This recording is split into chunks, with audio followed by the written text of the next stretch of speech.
Romário volta a criar polêmica. Desta vez, ele assume toda a responsabilidade sobre qualquer insucesso da seleção brasileira na Copa dos Estados Unidos.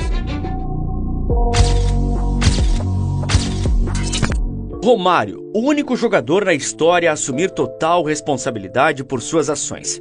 Era um exemplo perfeito de fala muito e faz muito mais. Surpreendentemente, enquanto os grandes jogadores de hoje passam a vida na academia em busca da grandeza, Romário viu os treinos como mero desperdícios de caloria. Descubra o segredo por trás desse jogador que desafiou a lógica do treinamento e, mesmo assim, alcançou níveis extraordinários no futebol. "Olha nos meus olhos, Romário", disse o técnico Luiz Aragonés no final do treino, enquanto o jogador abaixava a cabeça e caminhava em passos lentos, como se estivesse numa interminável ressaca festiva. "Olha nos meus olhos", insistia o treinador do Valência. Luiz falava e Romário seguia em frente, evitando qualquer contato visual com o treinador. Não era desprezo, mas sim um profundo tédio. Tédio em relação às táticas, às manhas de treinamento e de ser tratado igualmente aos outros jogadores, quando, na verdade, era alguém extraordinário. Em uma ocasião, o Romário chegou a declarar: "Não sou como os outros jogadores, tenho algo especial. Não deveria me tratar como um jogador comum." Ele era Romário, campeão de tudo, o maior artilheiro do planeta, ao lado do compatriota Ronaldo. O que eles mais queriam? Que a noite me encanta e quando não sai, não marcou. Antes do Barcelona e do estrelato na Copa do Mundo, ele fez seu nome no Vasco antes de se mudar para o PSV. "Ele é o jogador mais interessante com quem já trabalhei", disse o treinador do PSV na época. "Se ele visse que eu estava um pouco mais nervoso do que o normal, antes de um grande jogo, ele vinha até mim e dizia: 'Treinador, não se preocupe, o Romário vai marcar e nós vamos vencer.' O incrível é que 8 das 10 vezes que ele me disse isso, ele realmente marcou e nós realmente vencemos." Sir Bob dedicou grande parte de sua autobiografia à vida com Romário no PSV. Não tinha como controlar sua vida pessoal. Para Romário, sexta-feira era sinônimo de festa, mesmo que tivesse um jogo no dia seguinte. O álcool não era o problema, ele preferia refrigerantes, mas ele costumava ficar fora até às 4 da manhã e dormir durante todo o dia antes do pontapé inicial às 19h30. Recebíamos inúmeras ligações de pessoas nos informando: Romário passou a noite fora. Em certos clubes, Romário estabeleceu acordos que lhe permitiam ficar fora até tarde. Ao firmar contrato com um clube, eu logo dizia: "Veja bem, tenho dificuldades em acordar cedo, portanto, não treinarei durante a manhã." Eles nem precisavam colocar isso por escrito no contrato, disse o baixinho. No Barcelona, Romário sentia falta da vida no Brasil e não gostava nada da disciplina europeia. Em mais de uma ocasião, ele discutiu com o Cruyff por esse motivo, até que veio sua proposta. Em uma ocasião, o Romário me perguntou se poderia perder 2 dias de treinamento para voltar ao Brasil e participar do Carnaval do Rio de Janeiro.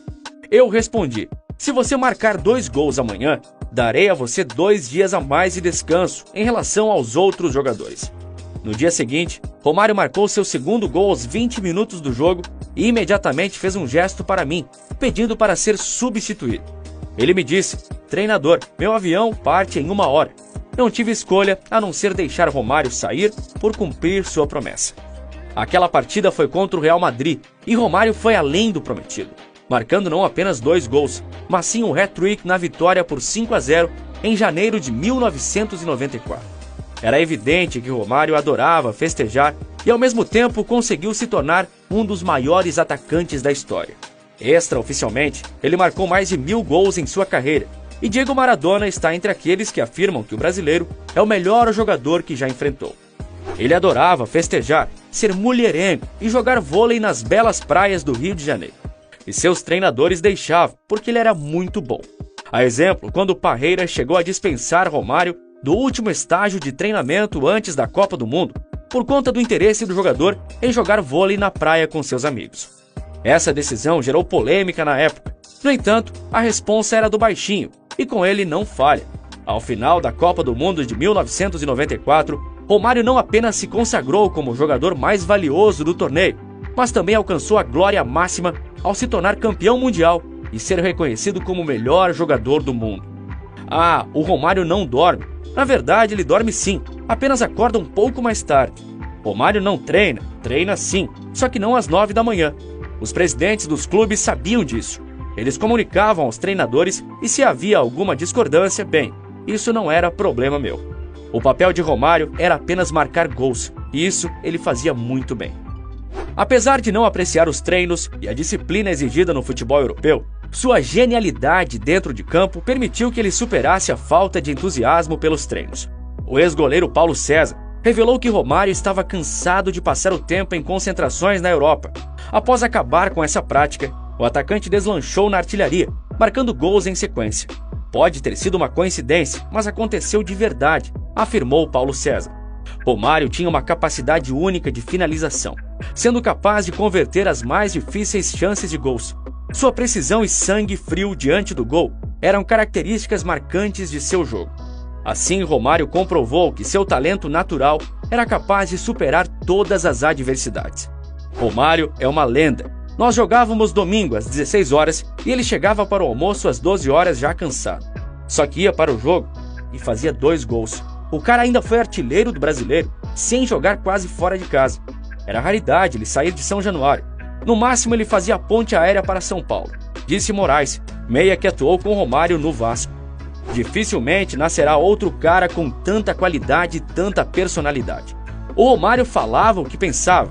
Isso faz falta nos dias de hoje. Quando eu nasci, o Papai do Céu apontou o dedo e falou: esse é o cara. Eu não era arrogante, eu estava confiante.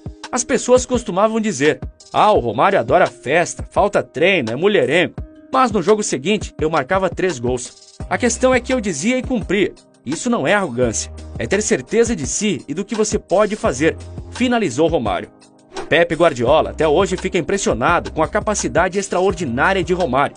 No vestiário, antes mesmo do aquecimento, já sabíamos que se ele estava inspirado e se venceríamos por 3-0 ou mais. Quando o vi sentado com aquele olhar simpático de brasileiro, eu já sabia que teria que me dedicar ao máximo em campo.